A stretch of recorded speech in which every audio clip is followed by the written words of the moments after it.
Hello friends, welcome to Prashant IAS.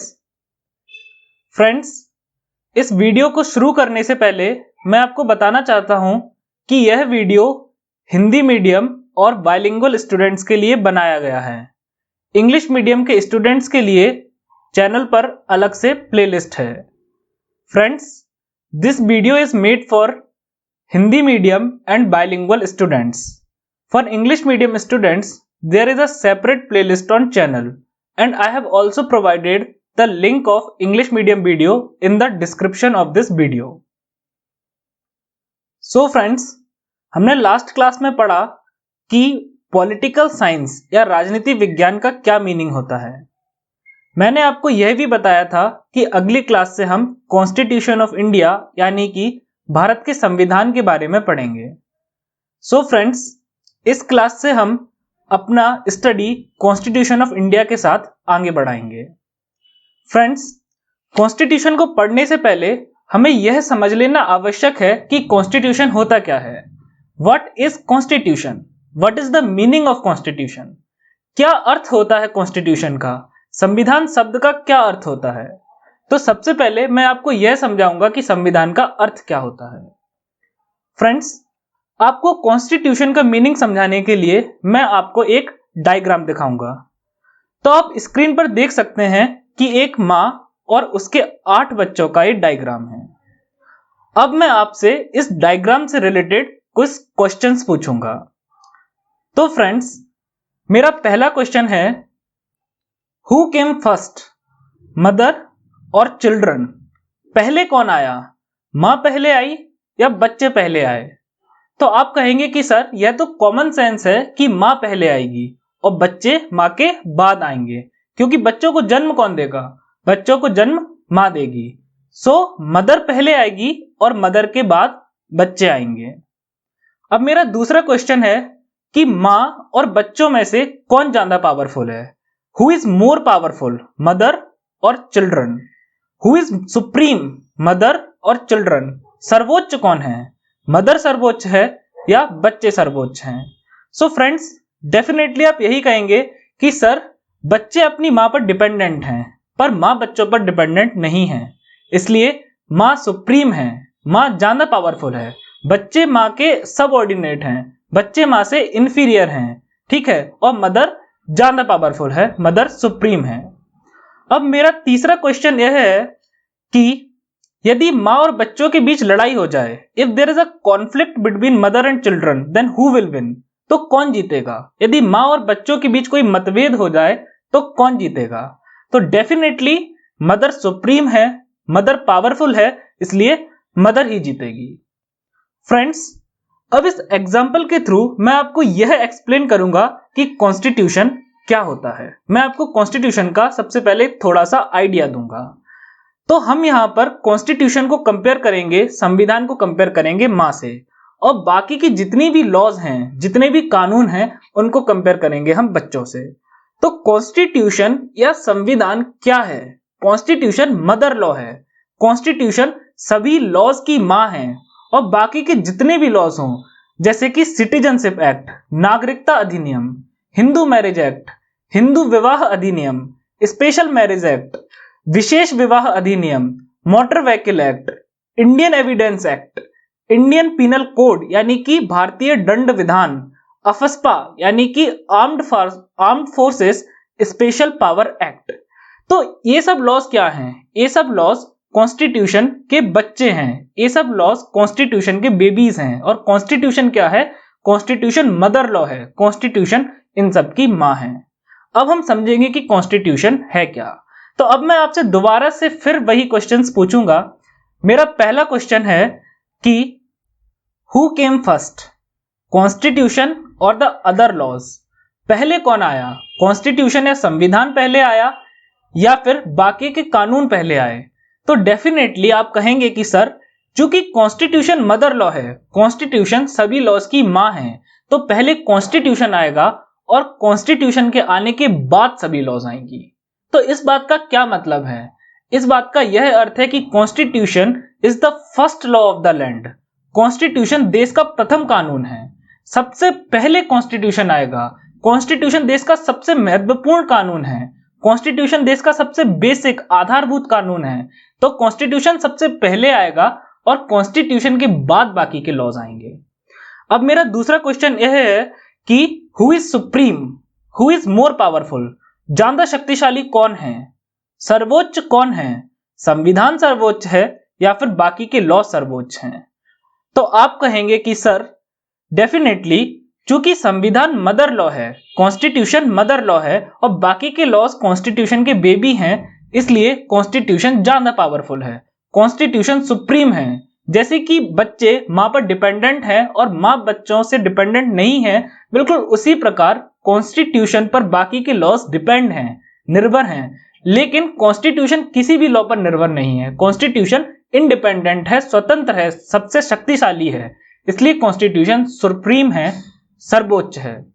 अब मेरा तीसरा क्वेश्चन यह है कि if there is a conflict between the provisions of constitution and other laws then who will win? यदि संविधान और बाकी के लॉज के प्रावधानों में कोई मतभेद होता है तो कौन जीतेगा? तो फिर से आप यही कहेंगे कि सर संविधान चूंकि सर्वोच्च विधि है इसलिए संविधान का प्रावधान ही जीतेगा, यानी कि बाकी लॉज के प्रावधान के आगे संविधान का प्रावधान सर्वोच्च है, इसलिए संविधान का प्रावधान ही जीतेगा। तो फ्रेंड्स, मैं आशा करता हूं कि यहां तक आपको संविधान का थोड़ा सा मीनिंग समझ में आया होगा कि संविधान होता क्या है। अब मैं आपको संविधान का और गहरा मीनिंग समझाऊंगा और मैं आपको संविधान की डेफिनेशन दूंगा कि संविधान की डेफिनेशन क्या है, संविधान की परिभाषा क्या है। तो friends, constitution is the fundamental and organic law of a nation that establishes the conception, character and organization of the government and determines the extent of its sovereign powers and the manner to exercise these powers। मतलब कि संविधान एक राष्ट्र का मौलिक और जैविक कानून है जो सरकार की संकल्पना, स्वरूप और संगठन को स्थापित करता है और सरकार की संप्रभु शक्तियों की सीमा और इन शक्तियों का प्रयोग करने का तरीका निर्धारित करता है। अब क्या मतलब है इस डेफिनेशन का? चूंकि ये डेफिनेशन थोड़ी सी टेक्निकल है, थोड़ी सी डिफिकल्ट है, इसलिए मैं आपको इस डेफिनेशन को डिटेल में समझाऊंगा। तो फ्रेंड्स, इस डेफिनेशन में जो भी कीवर्ड्स हैं उनको मैंने रेड कलर में हाईलाइट किया हुआ है। जैसे कि कीवर्ड्स क्या हैं? फंडामेंटल यानी कि मौलिक, ऑर्गेनिक यानी कि जैविक, कॉन्सेप्शन यानी कि संकल्पना, कैरेक्टर यानी कि स्वरूप, ऑर्गेनाइजेशन यानी कि संगठन, sovereign powers, manner to exercise powers means संप्रभु शक्तियों की सीमा, शक्तियों को यूज करने का तरीका। तो अब हम इस डेफिनेशन को समझेंगे। तो फ्रेंड्स, सबसे पहले इस डेफिनेशन में यह कहा गया है कि संविधान है क्या? तो संविधान एक राष्ट्र का मौलिक और जैविक कानून है। Constitution is the fundamental and organic law of a nation. तो क्या मतलब है कि कॉन्स्टिट्यूशन एक देश का मौलिक कानून है? तो फ्रेंड्स, फंडामेंटल या मौलिक को समझाने के लिए मैं आपको एक एग्जांपल दूंगा। फ्रेंड्स, आप सभी ने अपने जीवन काल में किसी ना किसी बिल्डिंग को बनते हुए जरूर देखा होगा। हर बिल्डिंग की एक ना एक नींव जरूर होती है, मतलब हर बिल्डिंग की नींव या फाउंडेशन जरूर होता है और बिल्डिंग का फाउंडेशन उस बिल्डिंग का सबसे जरूरी पार्ट होता है। फाउंडेशन जितना स्ट्रांग होगा, यानी नींव जितनी स्ट्रांग होगी, बिल्डिंग उतनी ही स्ट्रांग होगी। और यदि नींव कमजोर रह गई, उसका फाउंडेशन, उसका बेस कमजोर रह गया, तो बिल्डिंग भी कमजोर रह जाएगी। बिल्कुल उसी प्रकार से कॉन्स्टिट्यूशन या संविधान क्या है? संविधान इंडिया के लीगल फ्रेमवर्क यानी कि इंडिया के कानूनी ढांचा या विधिक संरचना का फाउंडेशन है। कॉन्स्टिट्यूशन या संविधान भारत के लीगल फ्रेमवर्क यानी कि विधिक संरचना का फाउंडेशन है। इंडिया का पूरा जो लीगल फ्रेमवर्क है, विधिक ढांचा है, विधिक संरचना है, वो किस पर डिपेंडेंट है? कॉन्स्टिट्यूशन पर डिपेंडेंट है। सबसे पहले कॉन्स्टिट्यूशन आएगा और कॉन्स्टिट्यूशन के बाद सारी लॉज आएंगी। क्यों? क्योंकि सारी लॉज किसके अकॉर्डिंग बनेंगी? सारी लॉज कॉन्स्टिट्यूशन के प्रोविजन यानी कि संविधान के प्रावधान के अकॉर्डिंग बनेंगी। कहां लिखा होगा कि सुप्रीम कोर्ट कैसा होगा, कहां लिखा होगा कि विधायिका कैसी होगी, कहां लिखा होगा कि कार्यपालिका कैसी होगी, ये सब कुछ संविधान में लिखा होगा। यानी कि संविधान क्या है? संविधान देश की विधिक संरचना का फाउंडेशन है, उसकी नींव है। कॉन्स्टिट्यूशन कंट्री के लीगल फ्रेमवर्क का फाउंडेशन है। तो यह मतलब होता है कि कॉन्स्टिट्यूशन फंडामेंटल लॉ है, कॉन्स्टिट्यूशन बेसिक लॉ है, बाकी की सारी लॉज कॉन्स्टिट्यूशन के ऊपर बनेंगी, कॉन्स्टिट्यूशन बेस है। अब मैं आपको समझाऊंगा कि ऑर्गेनिक से क्या मतलब है। क्या मतलब है कि संविधान जैविक कानून है। तो ऑर्गेनिक या जैविक का मतलब होता है something which has the element of life, यानी कि जिसमें जीवन के गुण हो। अब जीवन का गुण क्या है? अब आप पूछेंगे कि सर संविधान में जीवन का गुण कैसे है, संविधान में लाइफ का एलिमेंट कैसे है? तो फ्रेंड्स, लाइफ का एलिमेंट क्या है? लाइफ का एलिमेंट है ग्रोथ। सबसे सिंपल डेफिनेशन क्या है लाइफ की? वन हु ग्रो, यानी कि जो अपना विकास कर सके, जिसका विकास हो। अब संविधान का विकास कैसे संभव है? तो फ्रेंड्स, संविधान या कॉन्स्टिट्यूशन के आर्टिकल 368 में संसद को संविधान में संशोधन करने की शक्ति और संशोधन करने का तरीका बताया गया है, यानी कि power to amend the constitution and procedure to amend the constitution is given under article 368 of the Indian constitution. और यह पावर किसको दी हुई है? यह पावर संसद को दी हुई है। यानी कि यदि कोई संवैधानिक प्रावधान, यानी संविधान का कोई प्रावधान, कॉन्स्टिट्यूशन का कोई प्रोविजन अगर आउटडेटेड हो जाता है, तो उसको टाइम के साथ अप टू डेट रखने के लिए, उसका डेवलपमेंट करने के लिए संसद उसमें अमेंडमेंट कर सकता है, संसद उसमें संशोधन कर सकता है। यानी कि कॉन्स्टिट्यूशन क्या कर सकता है? कॉन्स्टिट्यूशन अपने आप को टाइम के अकॉर्डिंग अपडेट रख सकता है, क्योंकि कॉन्स्टिट्यूशन अब पुराना हो चुका है, कुछ लॉज पुरानी हो चुकी हैं, तो कॉन्स्टिट्यूशन को टाइम के अकॉर्डिंग चलना है, तो कॉन्स्टिट्यूशन अमेंडमेंट्स के थ्रू अपने आप को अपडेट रख सकता है। जैसे कि आपने अभी कश्मीर वाले अमेंडमेंट के बारे में सुना होगा, तो चूंकि वो लॉ पुराना हो चुका था, तो अब नया अमेंडमेंट करके कॉन्स्टिट्यूशन में नया प्रोविजंस डाले गए। फ्रेंड्स, अब मैं आपको समझाऊंगा कि कॉन्सेप्शन ऑफ गवर्नमेंट या सरकार की संकल्पना से क्या अर्थ है। तो कॉन्सेप्शन ऑफ गवर्नमेंट का मतलब होता है आइडिया ऑफ गवर्नमेंट, सरकार का विचार। यह कहां दिया है कि सरकार कैसी होगी, यह कहां दिया है कि सरकार कैसे चुनी जाएगी। हम जानते हैं कि इंडिया में सरकार इलेक्शंस या चुनाव के द्वारा चुनी जाती है। तो यह सब कहां दिया है कि सरकार इलेक्शंस द्वारा चुनी जाएगी। यह कहां दिया है कि कौन वोट देगा, यह सब संविधान में दिया हुआ है। यानी कि संविधान हमें सरकार का विचार देता है कि सरकार क्या है, सरकार कैसी होगी। यानी कि constitution gives us the idea of government, सरकार कैसे बनेगी, सरकार कैसे फंक्शन करेगी।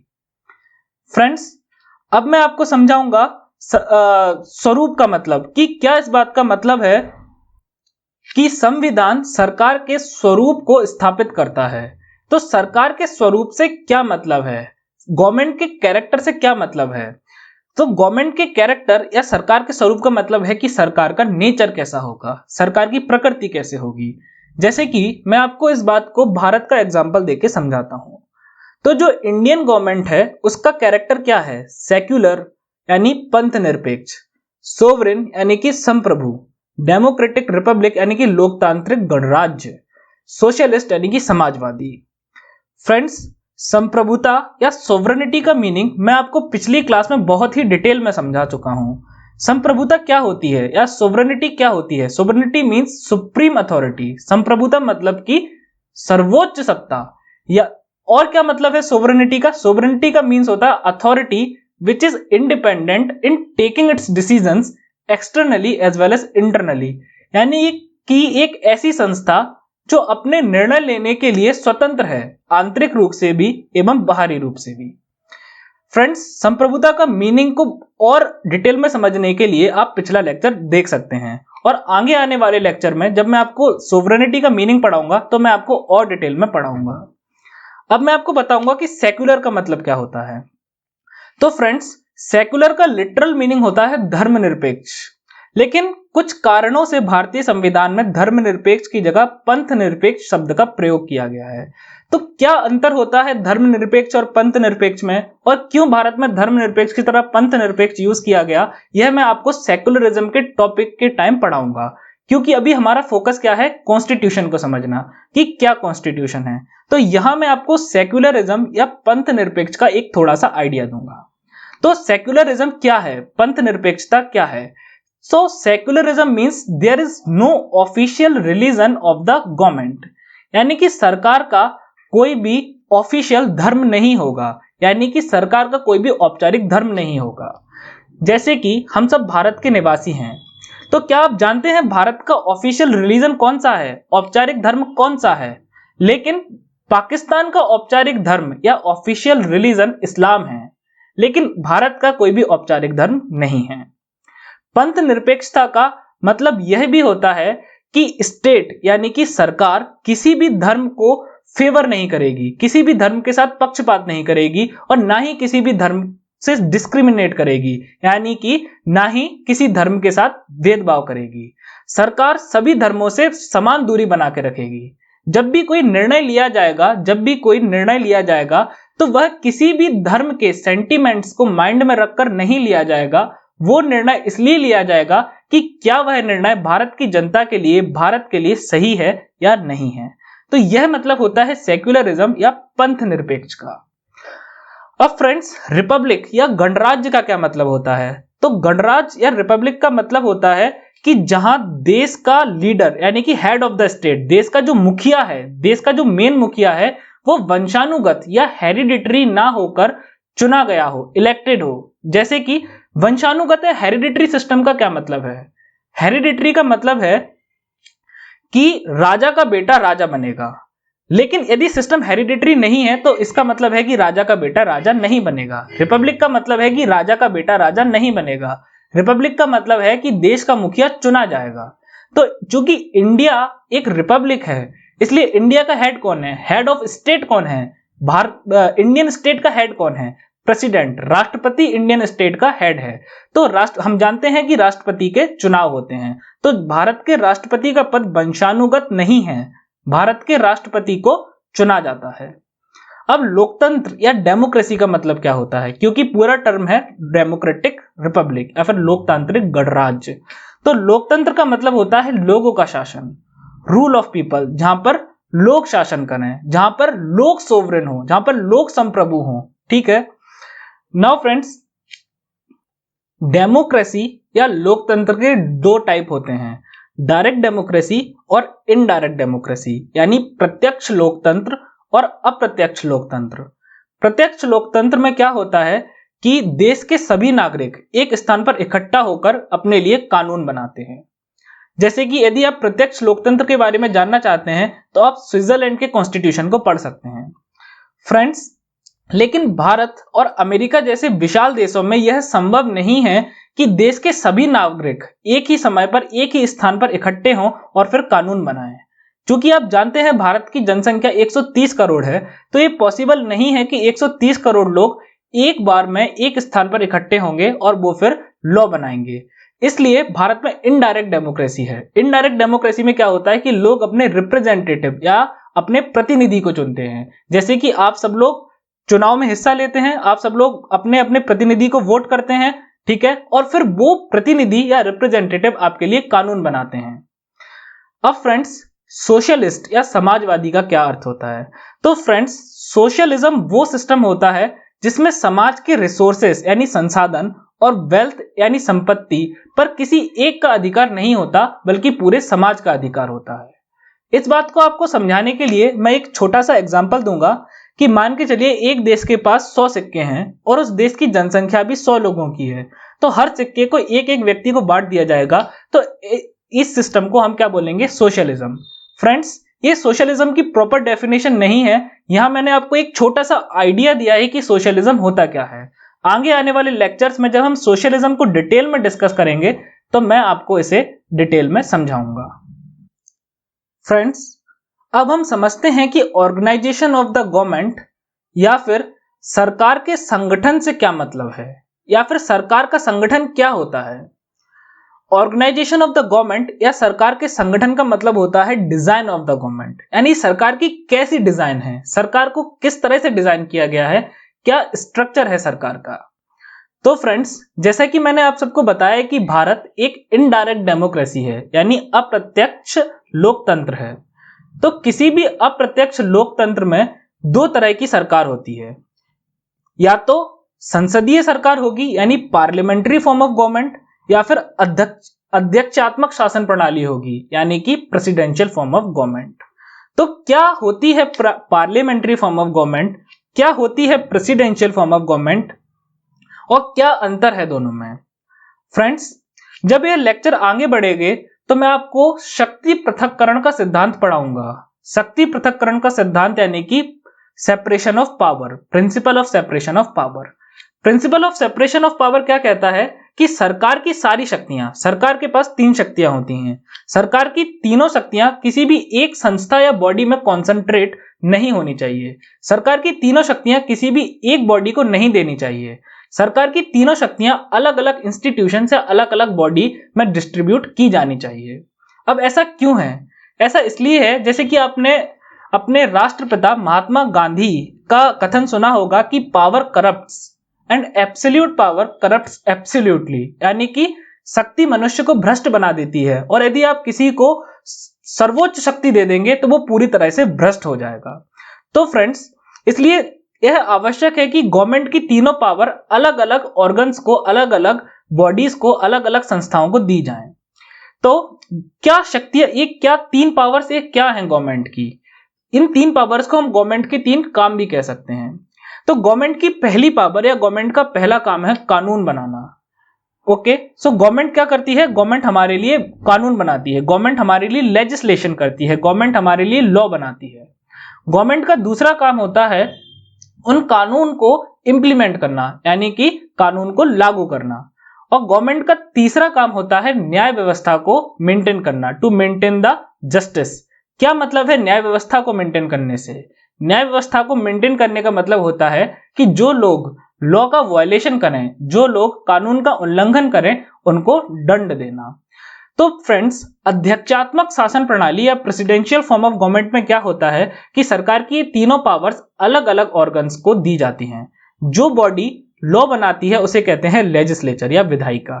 जो बॉडी लॉज को इंप्लीमेंट करती है, कानून को लागू करती है, उसे कहते हैं एग्जीक्यूटिव या कार्यपालिका। और जो बॉडी न्याय व्यवस्था को बनाती है उसे कहते हैं जुडिशरी या न्यायपालिका। परंतु फ्रेंड्स, यह सीन पार्लियामेंट्री सिस्टम में थोड़ा सा अलग है। पार्लियामेंट्री फॉर्म ऑफ गवर्नमेंट या संसदात्मक शासन प्रणाली में न्यायपालिका तो पूर्णतः स्वतंत्र है। अब फ्रेंड्स, क्या मतलब है इस बात से कि विधायिका, कार्यपालिका और न्यायपालिका तीनों अलग अलग बॉडीज हैं? इस बात का यह मतलब है कि कार्यपालिका का कोई भी सदस्य विधायिका और न्यायपालिका का सदस्य नहीं बन सकता। जुडिशरी का कोई भी मेंबर लेजिस्लेचर और एग्जीक्यूटिव का मेंबर नहीं बन सकता, और एग्जीक्यूटिव का कोई भी मेंबर लेजिस्लेचर का कोई भी मेंबर एग्जीक्यूटिव और जुडिशरी का मेंबर नहीं बन सकता। यानी कि हर बॉडी के पास अपने अलग अलग सदस्य होंगे जो सिर्फ उस बॉडी के सदस्य रहेंगे, कोई भी ओवरलैपिंग नहीं होगी। लेकिन पार्लियामेंट्री फॉर्म ऑफ गवर्नमेंट में क्या होता है कि न्यायपालिका तो पूरी तरह से अलग होती है, जुडिशरी टोटली सेपरेट होती है। जुडिशरी का जो सदस्य है वो विधायिका या कार्यपालिका का सदस्य नहीं बन सकता, लेकिन एग्जीक्यूटिव जो है वो लेजिस्लेचर का ही पार्ट होती है, यानी कार्यपालिका विधायिका का ही हिस्सा होती है। तो क्या मतलब है इस बात का कि कार्यपालिका विधायिका का हिस्सा होती है? इस बात का यह मतलब है कि जो कार्यपालिका का सदस्य है, जो कार्यपालिका के सदस्य हैं, वो विधायिका के सदस्यों में से ही चुने जाएंगे। अब इस बात को आपको समझाने के लिए मैं एक एग्जाम्पल दूंगा। सो फ्रेंड्स, हम यहाँ एक क्लास का एग्जाम्पल लेंगे। मान के चलिए एक 100 बच्चों वाली क्लास है। अब टीचर क्या करता है, 4 बच्चों को मॉनिटर बना देता है ताकि वो क्लास में शांति व्यवस्था बनाए रखें। अब मॉनिटर का क्या काम है? मॉनिटर का काम है कि वो क्लास में शांति व्यवस्था बनाए रखें, जो लोग शोर मचा रहे हैं उनका नाम नोट करें। यानी कि एक तरह से अगर हम टेक्निकल भाषा में बात करें तो मॉनिटर क्या कर रहा है? मॉनिटर सरकार की एग्जीक्यूटिव विंग यानी कि कार्यपालिका का काम कर रहा है। वो क्या कर रहा है? लॉ एंड ऑर्डर मेंटेन कर रहा है, वो पीस मेंटेन कर रहा है, शांति व्यवस्था बना रहा है। तो फ्रेंड्स, अब यह बताइए कि मॉनिटर है कौन? मॉनिटर सबसे पहले एक स्टूडेंट है, मॉनिटर पहले एक क्लास का सदस्य है और उसके बाद वो मॉनिटर है। तो यदि हम क्लास को विधायिका से कंपेयर करें और मॉनिटर को कार्यपालिका से कंपेयर करें तो आप बड़ी ही आसानी से समझ लेंगे कि कार्यपालिका के जो सदस्य हैं वो विधायिका के सदस्य से ही चुने जाते हैं। जैसे कि मॉनिटर कहां से चुने गए? क्लास के स्टूडेंट्स में से। तो जो क्लास के स्टूडेंट्स हैं वे ही मॉनिटर बन सकते हैं। फ्रेंड्स, भारत में हम विधायिका या लेजिस्लेचर को पार्लियामेंट कहते हैं। पार्लियामेंट का अर्थ होता है संसद। तो संसद क्या है? हमारी केंद्रीय विधायिका है, यूनियन लेजिस्लेचर है। अब आपको इस चीज को और बेहतरीन तरीके से समझाने के लिए मैं आपको यह समझाऊंगा कि भारत की संसद कैसी है। तो फ्रेंड्स, इंडियन पार्लियामेंट या भारत की संसद के दो सदन हैं, लोकसभा और राज्यसभा। लोकसभा में 543 मेंबर्स होते हैं और ये जो 543 सदस्य हैं लोकसभा के, वो डायरेक्टली लोगों द्वारा चुने जाते हैं। जैसे कि आपने आम चुनाव के बारे में सुना होगा कि 2019 में जो आम चुनाव हुए थे वो एक्चुअल में लोकसभा के चुनाव थे। जब हम कहते हैं ना कि देश में चुनाव हो रहा है, वो लोकसभा के चुनाव होते हैं और उन चुनावों से हम इन लोकसभा के मेंबर्स को चुनते हैं। यानी कि लोकसभा के 543 मेंबर्स डायरेक्टली लोग चुनते हैं। अब राज्यसभा में 245 मेंबर्स होते हैं और इन 245 मेंबर्स में से 12 मेंबर्स को राष्ट्रपति नॉमिनेट करता है या फिर मनोनीत करता है। और वो किन व्यक्तियों को मनोनीत करता है? जिन्होंने आर्ट, साइंस, लिटरेचर या सोशल सर्विस इनमें से किसी में भी अपना स्पेशल कंट्रीब्यूशन दिया हो या फिर उसके पास इनमें से किसी में भी विशेष महारत हो। क्या क्या चीजें? Arts, science, literature and social service. अब बचे हुए 233 मेंबर्स यानी कि 233 मेंबर्स को लोग नहीं चुनते, इनको स्टेट के एमएलए या फिर स्टेट के विधायक चुनते हैं। अब विधायक कौन होते हैं? जैसे कि फ्रेंड्स, हमारे पास केंद्र पर यानी यूनियन लेवल पर पार्लियामेंट है, बिल्कुल उसी तरह से हर स्टेट जैसे कि मध्य प्रदेश, उत्तर प्रदेश, इन सब के पास अपने अपने लेजिस्लेचर यानी कि विधायिका होती हैं और इनकी विधायिका को हम कहते हैं लेजिस्लेटिव असेंबली यानी कि विधानसभा। और विधानसभा या लेजिस्लेटिव असेंबली के सदस्यों को कहा जाता है मेंबर ऑफ लेजिस्लेटिव असेंबली या फिर विधायक।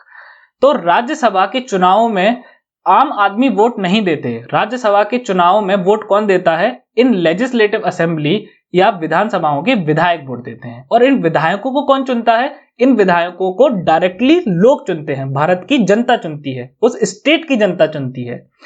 तो इस प्रकार के इलेक्शंस को हम कहते हैं इनडायरेक्ट इलेक्शन या फिर अप्रत्यक्ष चुनाव। क्यों? क्योंकि यहां पर राज्यसभा के सदस्यों को लोग प्रत्यक्ष रूप से नहीं चुन रहे हैं, बल्कि कौन चुन रहा है? लोगों के चुने हुए विधायक चुन रहे हैं। ठीक है, तो राज्यसभा के 233 मेंबर्स को कौन चुनता है? एमएलए या फिर विधायक चुनते हैं, डायरेक्टली लोग इनको नहीं चुनते। फ्रेंड्स, लोकसभा को लोअर हाउस कहा जाता है या निचला सदन, और राज्यसभा को अपर हाउस या फिर ऊपरी सदन कहा जाता है। अब ऐसा क्यों कहा जाता है? ऐसा इसलिए कहा जाता है क्योंकि लोग कहां हैं? लोग ग्राउंड पे हैं, जमीन पर हैं। अब चूंकि लोग लोकसभा के सदस्यों को डायरेक्टली वोट देते हैं, इसलिए लोकसभा उनके पास है, इसलिए वो लोअर हाउस है, निचला सदन है, वो लोगों के पास है, लोग ग्राउंड पर हैं और वो लोअर हाउस है। और चूंकि राज्यसभा के सदस्यों को लोग वोट नहीं देते बल्कि लोगों के चुने हुए विधायक वोट देते हैं, इसलिए राज्यसभा अपर हाउस है, वो ऊपरी सदन है। क्यों? क्योंकि वो लोगों से दूर है, वो लोगों की पहुंच से दूर है। फ्रेंड्स, अब मैं आपको लोकसभा और राज्यसभा के बारे में कुछ अन्य बातें बताऊंगा। तो फ्रेंड्स, लोकसभा को हर 5 साल बाद राष्ट्रपति द्वारा भंग कर दिया जाता है। Means Lok Sabha is dissolved bye the president of India after the 5 years of its formation. यानी कि जब लोकसभा का गठन होता है तो उसके गठन के 5 साल बाद राष्ट्रपति उसको डिसॉल्व कर देता है या भंग कर देता है। अब जैसे 2019 में हमारे लोकसभा के चुनाव हुए, हमने अपनी लोकसभा चुनी, तो 2024 में राष्ट्रपति इस लोकसभा को भंग कर देगा और पुनः लोकसभा के चुनाव होंगे। तो क्या मतलब होता है डिसॉल्व करने का या भंग करने का? तो इस बात को आपको समझाने के लिए मैं एक एग्जांपल दूंगा। तो फ्रेंड्स, जैसे कि हम एक ग्लास का एग्जांपल लेते हैं। मान के चलिए एक ग्लास है और उसमें पानी भरा हुआ है। तो यदि हम इस पूरे पानी को बाहर फेंक दें और ग्लास को खाली कर दें तो यह कहा जाएगा कि हमने ग्लास को डिसॉल्व कर दिया है, यानी कि ग्लास को भंग कर दिया है। तो फ्रेंड्स, यदि हम ग्लास को कंपेयर करें लोकसभा से और पानी को कंपेयर करें लोकसभा के सदस्यों से यानी कि एमपी से, तो जब सारे के सारे एमपीज को लोकसभा से हटा दिया जाता है, यानी कि जब सारे के सारे एमपीज लोकसभा से, जितने भी लोकसभा सदस्य हैं वो रिटायरमेंट ले लेते हैं और लोकसभा खाली हो जाती है, तब कहा जाता है कि लोकसभा डिसॉल्व कर दी गई या लोकसभा को भंग कर दिया गया। लेकिन friends, Rajya Sabha is never dissolved. Rajya Sabha never dissolves, Rajya Sabha कभी भंग नहीं की जाती। यानी कि राज्यसभा में कभी ऐसा नहीं होता कि एक साथ उसके सारे के सारे मेंबर्स ने रिटायरमेंट ले लिया। फिर आप पूछेंगे कि सर यदि ऐसा नहीं होता तो फिर फ्रेश मेंबर्स कैसे आते हैं? तो फ्रेंड्स सिस्टम क्या है कि 1/3 of the members of Rajya Sabha take retirement every second year. यानी कि राज्यसभा के 1/3 सदस्य हर दूसरे साल में सेवानिवृत्ति या रिटायरमेंट ले लेते हैं। अब राज्यसभा और नए मेंबर्स के लिए इलेक्शन होता है और उनको वोट कौन देते हैं? विधायक उनको वोट देते हैं। अब फ्रेंड्स राज्यसभा के सदस्य का कार्यकाल क्या होता है? जैसे कि मैंने आपको बताया कि लोकसभा को 5 साल बाद राष्ट्रपति भंग करता है, यानी कि लोकसभा के सदस्य का कार्यकाल या उसके टर्म कितना हुआ? 5 साल हुआ। सिमिलरली राज्यसभा के सदस्य का जो कार्यकाल है या राज्यसभा के मेंबर का जो टर्म है वो 6 साल का होता है। अब आप पूछेंगे कि सर 6 साल का टर्म, तो फिर इस बात का क्या मतलब हुआ कि हर दूसरे साल 1/3 सदस्य रिटायरमेंट लेते हैं? तो इस बात को मैं आपको एक उदाहरण के थ्रू समझाऊंगा। तो फ्रेंड्स मान के चलिए एक व्यक्ति है शांतनु नाम का, उसने सन 2000 में राज्यसभा की सदस्यता ली, ठीक है। अब वो रिटायर कब होगा? 2006 में। दूसरे व्यक्ति ने 2002 में राज्यसभा की सदस्यता ली, अब यह रिटायर कब होगा? 2008 में। अब एक तीसरे व्यक्ति ने 2004 में राज्यसभा की सदस्यता ली, तो यह कब रिटायर होगा? 2010 में। तो पहला मेंबर कब रिटायर हो रहा है? 2006 में, दूसरा 2008 में, तीसरा 2010 में। तो ये पूरा सिस्टम बना हुआ है कि हर दूसरे साल 1/3 मेंबर्स रिटायर हो जाते हैं और उनकी जगह 1/3 मेंबर्स अंदर आ जाते हैं, यानी कि नए 1/3 मेंबर्स इलेक्शंस के थ्रू राज्यसभा के सदस्य बन जाते हैं। फ्रेंड्स अब मैं आपको समझाऊंगा कि सरकार कैसे बनती है। तो फ्रेंड्स 2019 में पूरे देश में चुनाव का माहौल था। हर जगह यही चर्चा थी कि चुनाव चल रहे हैं, चुनाव चल रहे हैं। कोई कहता था कि मैं मोदी जी को वोट दूंगा, मोदी सरकार बनेगी। कोई कहता था कि मैं कांग्रेस को, राहुल गांधी को वोट दूंगा, राहुल जी की सरकार बनेगी। कोई अरविंद केजरीवाल को वोट देना चाहता था, कोई ममता बनर्जी को। तो एक्चुअल में उस वक्त हो क्या रहा था? तो उस वक्त एक्चुअल में लोकसभा के चुनाव हो रहे थे। आप लोकसभा के लिए अपने प्रतिनिधियों को, अपने रिप्रेजेंटेटिव्स को चुन रहे थे। आप जिनको वोट दे रहे थे वो लोकसभा सीट के लिए खड़े थे चुनाव में। अब आप पूछेंगे कि सर यदि वो हमने वोट लोकसभा के चुनाव के लिए दिया तो फिर सरकार कैसे बनी? तो अब मैं आपको समझाता हूं कि सरकार कैसे बनती है। तो फ्रेंड्स जैसे कि मैंने आपको बताया लोकसभा में 543 सीट्स होती हैं। फ्रेंड्स मैं आपको एक बात बताना भूल गया था, जो कि अब मैं आपको बताता हूं। पहले क्या सिस्टम था कि लोकसभा में 545 सीट्स हुआ करती थी। 543 मेंबर्स डायरेक्टली लोग इलेक्ट करते थे और 2 मेंबर्स एंग्लो इंडियन कम्युनिटी के, एंग्लो इंडियन समुदाय के राष्ट्रपति द्वारा लोकसभा में मनोनीत किए जाते थे। लेकिन 104वें संविधान संशोधन द्वारा इस प्रैक्टिस को हटा दिया गया है, यानी कि अब एंग्लो इंडियन कम्युनिटी के मेंबर्स का लोकसभा में नॉमिनेशन नहीं होगा। यानी कि अब कोई भी एंग्लो इंडियन कम्युनिटी के मेंबर को राष्ट्रपति मनोनीत नहीं करेगा लोकसभा में। यानी कि अब कितने मेंबर्स होंगे लोकसभा में? 543 मेंबर्स होंगे जो कि डायरेक्टली लोग चुनेंगे। तो फ्रेंड्स जैसे कि मैंने आपको बताया लोकसभा में 543 मेंबर्स होंगे और इन मेंबर्स को कौन चुनेंगे? डायरेक्टली लोग चुनेंगे, जैसे कि आपने 2019 के आम चुनाव में अपने प्रतिनिधियों को चुना था। फ्रेंड्स जैसा कि आप सभी जानते हैं भारत में पार्टी पॉलिटिक्स है, यानी कि दल वाली राजनीति है। पार्टी पॉलिटिक्स क्या है? जैसे कि आपने सुना होगा बहुत सारी पार्टीज हैं, जैसे कि BJP Bharatiya Janata party, Congress, communist party of India, आम आदमी पार्टी, ऐसे बहुत सारी पार्टीज हैं और हर पार्टी के अपने अपने कैंडिडेट्स या फिर अपने अपने मेंबर्स होते हैं। और ये जो पार्टी के कैंडिडेट्स हैं ये चुनाव में खड़े होते हैं। इंडिपेंडेंट कैंडिडेट्स भी खड़े हो सकते हैं, लेकिन अभी मैं आपको सरकार बनाने के लिए पार्टी के कैंडिडेट्स समझा रहा हूं। तो जो पार्टी के कैंडिडेट्स हैं ये चुनाव में खड़े होते हैं और इनको हम वोट देते हैं और ये फिर जाके लोकसभा के सदस्य बनते हैं, ठीक है। अब हर पार्टी को कुछ ना कुछ सीट्स प्राप्त होती हैं लोकसभा में। सीट का मतलब क्या है? जैसे 543 मेंबर्स यानी कि 543 सीट्स, हर मेंबर को एक सीट मिलेगी, है ना। तो मेंबर और सीट एक ही बात है। तो मान के चलो बीजेपी को 300 सीट मिली, कांग्रेस को 50 सीट मिली, आम आदमी पार्टी को 50 सीट मिली और इस तरह से सो ऑन। सो फ्रेंड्स अब जिस पार्टी के पास लोकसभा में 50% से ज्यादा सीट्स होंगी वो गवर्नमेंट बनाएगा। यानी कि इस 50% यानी कि 543 डिवाइडेड बाय 2। तो जिस भी पार्टी के पास लोकसभा में 543 डिवाइडेड बाय 2 से ज्यादा सीट्स होंगी वो गवर्नमेंट बनाएगा। अब क्या होगा कि जिस भी पार्टी के पास 50% से ज्यादा सीट्स हैं उसको, उसके लीडर को, उस पार्टी के मुखिया को, उस पार्टी के लीडर को राष्ट्रपति बुलाएगा और उससे कहेगा कि आप सरकार बनाइए, और राष्ट्रपति उसको प्रधानमंत्री नियुक्त कर देगा। राष्ट्रपति उसको क्या अपॉइंट कर देगा? Leader of the party will be appointed as the prime minister by the president of India, यानी कि लीडर, पार्टी के लीडर को वो प्राइम मिनिस्टर नियुक्त कर देगा। तो सबसे पहले क्या चुना गया? सबसे पहले पार्टी चुनी गई, यानी जिस पार्टी के पास 50% से ज्यादा सीट्स हैं वो गवर्नमेंट बनाएगी। पार्टी के बाद क्या चुना गया? प्रधानमंत्री चुना गया। क्यों? प्रधानमंत्री क्या है? प्रधानमंत्री गवर्नमेंट का हेड है, तो प्रधानमंत्री चुना गया कि इस पार्टी का लीडर, जो मेजोरिटी पार्टी है उस पार्टी का लीडर कौन बनेगा? प्रधानमंत्री बनेगा। अब प्रधानमंत्री क्या करेगा? प्रधानमंत्री के पास यह विशेष शक्ति है कि वो अपना पूरा मंत्रिमंडल का चुनाव करेगा। वो लोकसभा और राज्यसभा दोनों में से चुनेगा कि कौन कौन उसके मंत्रिमंडल के सदस्य बनेंगे। फ्रेंड्स, यहां पर ध्यान देने वाली बात यह है कि जब सरकार बनती है तो 50% की मेजोरिटी सिर्फ लोकसभा से देखी जाती है, यानी कि पार्टी के पास 50% से ज्यादा सीट सिर्फ लोकसभा में होनी चाहिए। लेकिन जब मंत्रिमंडल का गठन होता है, यानी कि जब काउंसिल ऑफ मिनिस्टर को प्राइम मिनिस्टर चूज करता है, तो वो लोकसभा और राज्यसभा दोनों में से चूज करता है, और जिन जिन को प्रधानमंत्री कहता है उनको राष्ट्रपति एज अ मिनिस्टर अपॉइंट कर देता है।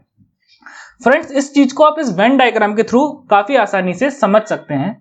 जैसे कि ऊपर वाला जो पिंक सर्कल है वो राज्यसभा को रिप्रेजेंट करता है, नीचे वाला जो बड़ा ग्रीन सर्कल है वो लोकसभा को रिप्रेजेंट करता है, और जो ये ब्लैक क्लाउड है, काले कलर का बादल है, एक गवर्नमेंट यानी कि सरकार की कार्यपालिका यानी कि एग्जीक्यूटिव को रिप्रेजेंट करता है। हम आम भाषा में गवर्नमेंट और एग्जीक्यूटिव यानी कि सरकार की जो एग्जीक्यूटिव विंग है यानी कार्यपालिका है उसी को सरकार कह देते हैं। बट एक्चुअल में वो है क्या? वो गवर्नमेंट की एग्जीक्यूटिव विंग है, लेकिन आम भाषा में हम उसको सरकार या गवर्नमेंट कह देते हैं। तो फ्रेंड्स, इस डायग्राम में आप देख सकते हैं कि ये जो बड़ा वाला ब्लू स्टार है प्रधानमंत्री है, यानी कि ये कौन है? प्रधानमंत्री मोदी है। ठीक है, तो फ्रेंड्स सबसे पहले पार्टी का चुनाव हुआ कि बीजेपी सरकार बनाएगी, उसके बाद प्रधानमंत्री को चुनाव हुआ कि इस पार्टी का लीडर प्रधानमंत्री बनेगा, उसके बाद प्रधानमंत्री लोकसभा और राज्यसभा दोनों से अपने मंत्रिमंडल को चुनेगा। तो इस फिगर में आप देख सकते हैं कि जो भी स्टार्स इस काले बादल के अंदर हैं, इस ब्लैक क्लाउड के अंदर हैं, वो सब कौन है? वो सब सरकार हैं, वो सब मंत्री हैं, और ये ब्लू वाला बड़ा स्टार कौन है? ये प्रधानमंत्री है। फ्रेंड्स, जो भी स्टार्स इस काले बादल या ब्लैक क्लाउड के बाहर हैं वो सब कौन है? वो सब सिर्फ सांसद हैं, यानी कि वो सब सिर्फ मेंबर ऑफ पार्लियामेंट हैं। वो मेंबर ऑफ लोकसभा भी हो सकते हैं, मेंबर ऑफ राज्यसभा भी हो सकते हैं। जैसे कि नीचे जो 3 स्टार्स हैं ये मेंबर ऑफ पार्लियामेंट है, ये सिर्फ मेंबर ऑफ पार्लियामेंट हैं, और ऊपर वाले जो स्टार्स हैं ये भी मेंबर ऑफ पार्लियामेंट हैं। नीचे वाले मेंबर ऑफ लोकसभा हैं, ऊपर वाले मेंबर ऑफ राज्यसभा हैं। लेकिन इस काले बादल के अंदर जितने भी स्टार्स हैं वो सब मंत्री भी हैं और मेंबर ऑफ पार्लियामेंट भी हैं, लेकिन वे लोग पहले मेंबर ऑफ पार्लियामेंट यानी कि सांसद हैं। क्यों? क्योंकि पहले वे सांसद बने और उसके बाद वे लोग मंत्री हैं, यानी कि वे मंत्री भी हैं और सांसद भी हैं, मिनिस्टर्स भी हैं, मेंबर ऑफ पार्लियामेंट भी हैं। अब फ्रेंड्स, यहां पर ध्यान देने वाली बात यह है कि एक व्यक्ति एक बार में एक ही रोल को निभा सकता है, यानी कि एक व्यक्ति यदि सांसद का अपना रोल निभा रहा है तो वो अपने आप को सांसद ही बोलेगा और सांसद की सारी ड्यूटीज निभाएगा, उस वक्त वो मंत्री अपने आप को नहीं कहेगा। लेकिन जब वो मिनिस्टर का रोल निभा रहा है तो वो खुद को सांसद नहीं कहेगा और वो मिनिस्टर की ही सारी ड्यूटीज निभाएगा। सो फ्रेंड्स, मैं आशा करता हूं कि मैं आपको सरकार की संरचना या फिर गवर्नमेंट के ऑर्गेनाइजेशन को अच्छे से समझा पाया हूं। मैंने अभी आपको एक बेसिक आइडिया दिया है कि गवर्नमेंट का ऑर्गेनाइजेशन कैसा होता है, गवर्नमेंट की संरचना कैसी होती है, और मैं यह भी आशा करता हूं कि मैं आपको यह समझा पाया हूं कि एग्जीक्यूटिव यानी कार्यपालिका विधायिका का हिस्सा होती है, इस बात का क्या अर्थ है। फ्रेंड्स, अब हम कॉन्स्टिट्यूशन के बारे में आगे पढ़ेंगे। तो friends, constitution is the supreme law of the land and all the laws in order to be valid shall have to confirm to the constitution. यानी कि संविधान देश की सर्वोच्च विधि है और सभी कानूनों को अपनी वैधता बनाए रखने के लिए संविधान में दिए गए प्रावधानों का पालन करना जरूरी है।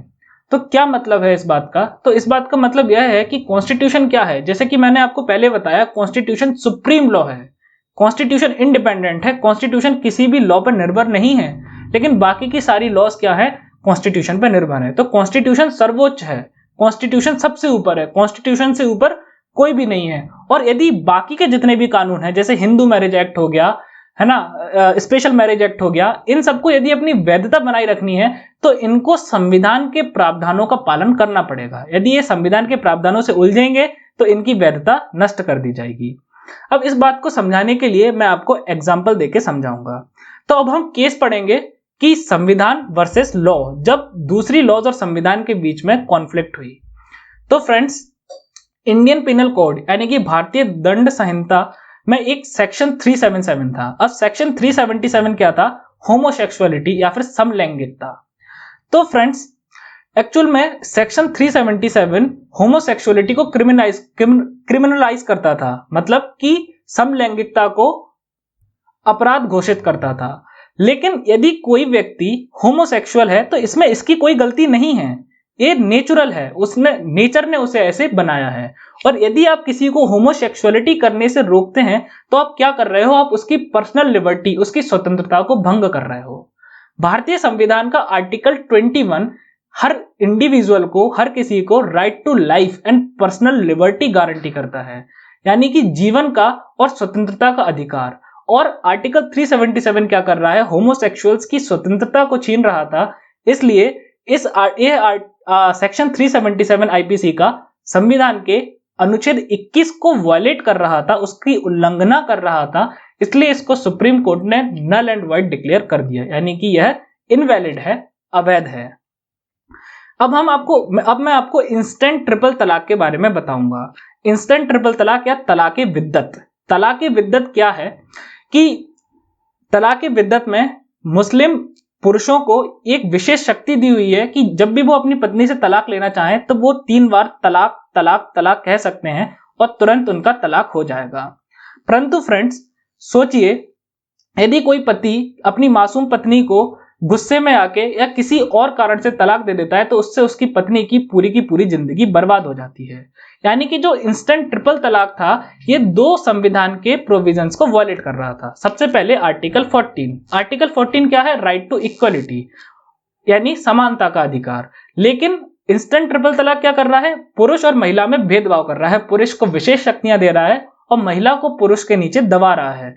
तो इंस्टेंट ट्रिपल तलाक। और दूसरा काम क्या कर रहा है? आर्टिकल 21 यानी कि right to life and personal liberty, जीवन के अधिकार को वायलेट कर रहा है। क्यों? क्योंकि यदि कोई व्यक्ति अपनी पत्नी को तलाक दे देता है, उस पत्नी के पास अपना कोई इकोनॉमिक ठिकाना भी नहीं है कि वो कहां जाएगी, कहां पैसे कमाएगी, तो उसकी सारी जिंदगी बर्बाद हो सकती है। इसलिए आर्टिकल 21 यानी कि राइट टू लाइफ को भी वायलेट कर रहा है।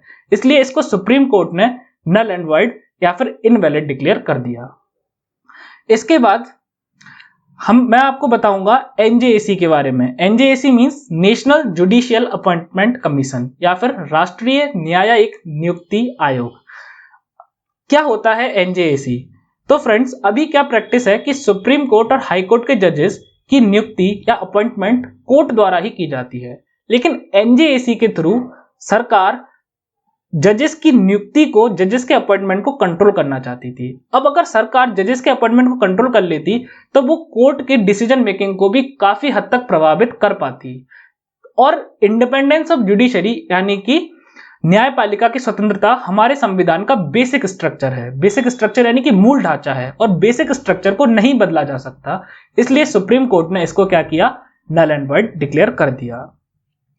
फ्रेंड्स, अब मैं आपको ऐसे केसेस बताऊंगा जिसमें कस्टम्स यानी कि प्रथाएं। तो प्रथाएं क्या होती हैं? प्रथाएं एक तरह से सामाजिक लॉज हैं। ये भी सामाजिक सोशल लॉज हैं, सामाजिक कानून हैं जो कि समाज में चल रहे हैं। अब उनकी कोई वैधानिकता नहीं है कि वो सही है या गलत है, लेकिन वो चल रहे हैं।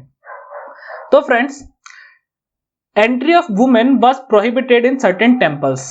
कुछ मंदिरों में महिलाओं का प्रवेश वर्जित था, जैसे कि आपने बहुत ही फेमस सबरीमाला मंदिर के बारे में सुना होगा और शनि सिंगनापुर मंदिर। पर इससे क्या हो रहा था? ये जो प्रैक्टिस है, ये संविधान के कुछ प्रोविजंस को वायलेट कर रही थी। जैसे सबसे पहले आर्टिकल 14 अनुच्छेद 14 को वॉयलेट करती है। क्यों? क्योंकि अनुच्छेद 14 क्या देता है? Right to equality. आप पुरुष और महिला में भेदभाव कर रहे हो, यानी कि आप महिलाओं से राइट टू इक्वलिटी छीन रहे हो, पहला। दूसरा, ये संविधान के आर्टिकल 15 क्लॉज 2 अनुच्छेद 15 क्लॉज 2 का उल्लंघन कर रहा था। कैसे?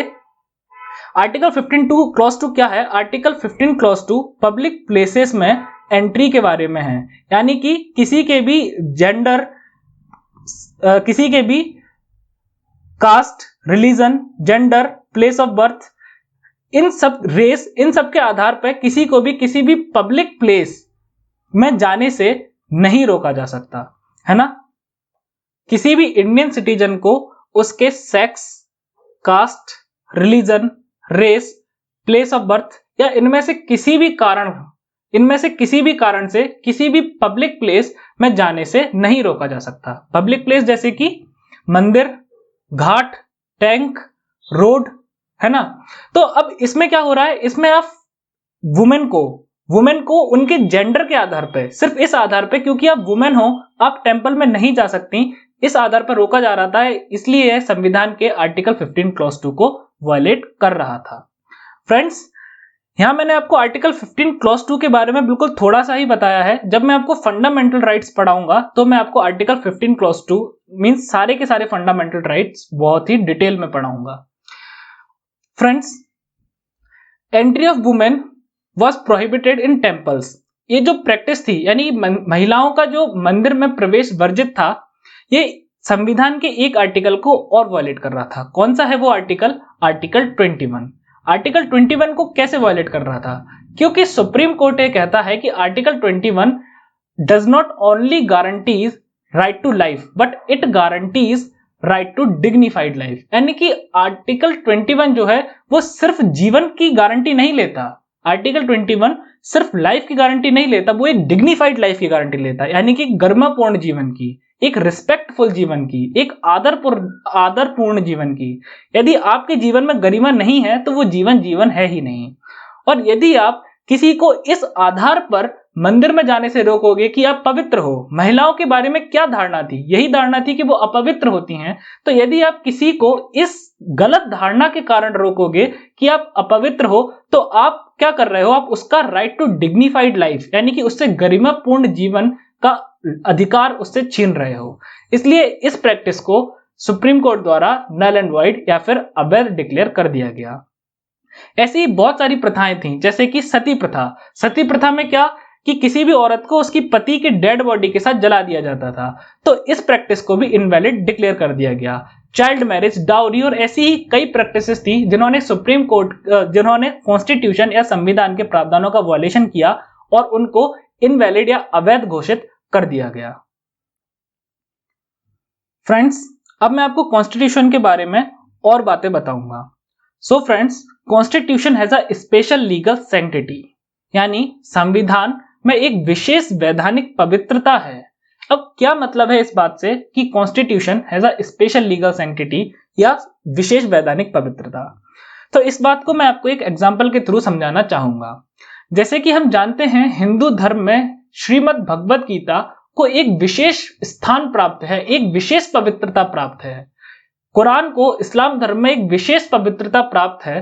बिल्कुल उसी प्रकार इंडिया के लीगल फ्रेमवर्क या फिर विधिक संरचना में कॉन्स्टिट्यूशन को एक विशेष पवित्रता या एक स्पेशल लीगल सैंक्टिटी प्राप्त है।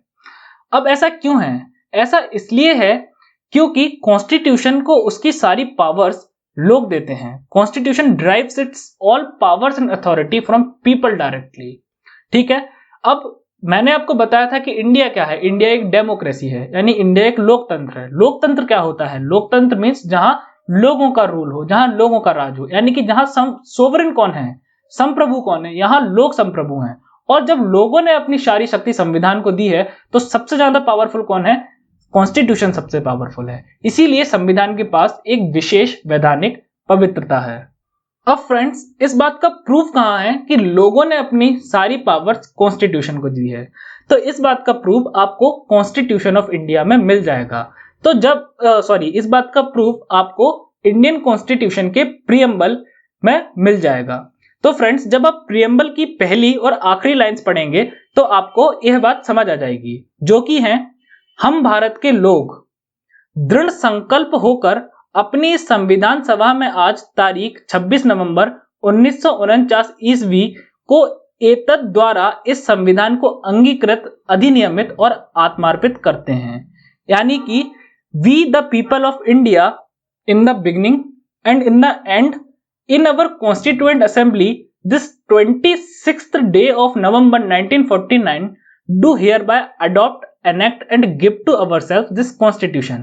यानी कि हम भारत के लोगों ने इस कॉन्स्टिट्यूशन को अडॉप्ट किया है, हम लोगों ने इस कॉन्स्टिट्यूशन को एनेक्ट किया है, हमने इस कॉन्स्टिट्यूशन को बनाया है और इस कॉन्स्टिट्यूशन को हम स्वयं को देते हैं। यानी कि कॉन्स्टिट्यूशन को सारी पावर्स किसने दी हैं? लोगों ने। उसके अलावा friends, constitution regulates the relationship between citizens and the government. यानी कि संविधान नागरिकों और सरकार के बीच संबंधों को नियंत्रित करता है। अब इस बात से क्या मतलब है? तो फ्रेंड्स, जैसे कि हम जानते हैं, हम कौन हैं? हम सिटीजन्स हैं। तो हम क्या करते हैं? हम गवर्नमेंट को वोट देते हैं। हम गवर्नमेंट को वोट देते हैं, ये क्या है? ये हमारे और गवर्नमेंट के बीच में रिलेशन है। ओके, अब यह बात कहां लिखी है कि सिटीजन्स गवर्नमेंट को वोट देंगे? ये बात कॉन्स्टिट्यूशन में लिखी है। हम सिटीजन्स हैं तो हम स्टेट के लिए, गवर्नमेंट के लिए और समाज के लिए कुछ फंडामेंटल ड्यूटीज या मौलिक कर्तव्यों का निर्वहन करते हैं। ठीक है, हमारे कुछ मौलिक कर्तव्य हैं जो हमें सरकार के प्रति निभाने हैं, देश के प्रति निभाने हैं।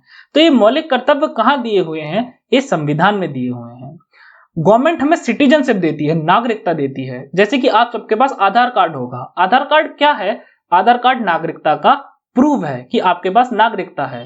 गवर्नमेंट आपकी नागरिकता छीन भी सकती है। यदि आप देशद्रोह करते हैं तो सरकार आपसे नागरिकता छीन भी सकती है। ये सब कहां दिया है? ये सब कॉन्स्टिट्यूशन में दिया है। गवर्नमेंट ने आपको मौलिक अधिकार दिए हैं, फंडामेंटल राइट्स दिए हैं। जैसे कि अभी मैंने आर्टिकल 14 के बारे में बताया, right to equality. Article 15 clause 2 के बारे में बताया कि nobody can be prohibited from entering into a public place, है ना। मैंने आपको आर्टिकल 21 के बारे में बताया, right to life and personal liberty, जीवन का अधिकार। तो गवर्नमेंट आपको ये सब अधिकार देती है। ये सब कहां लिखा है? ये सब कॉन्स्टिट्यूशन में लिखा है। यानी कि कॉन्स्टिट्यूशन सरकार और सिटीजन्स के बीच के संबंध को मैनेज करती है, रेगुलेट करती है। सो फ्रेंड्स, आज के लिए बस इतना ही। मैं आशा करता हूं कि आप सबको लेक्चर पसंद आया होगा। अब हम थर्सडे को मिलेंगे और कॉन्स्टिट्यूशन पर अपने डिस्कशन को आगे बढ़ाएंगे। फ्रेंड्स, अंत में मैं आप सबसे कहना चाहता हूं कि आप वीडियो को लाइक करें, कमेंट करें, चैनल को सब्सक्राइब करें, वीडियो को शेयर करें और इस वीडियो को उन सब लोगों तक पहुंचाएं, इस चैनल के बारे में उन सब लोगों को बताएं जो कि यूपीएससी, एमपीपीएससी या किसी भी स्टेट पीएससी की तैयारी कर रहे हैं, ताकि उनको इससे अधिक लाभ प्राप्त हो सके।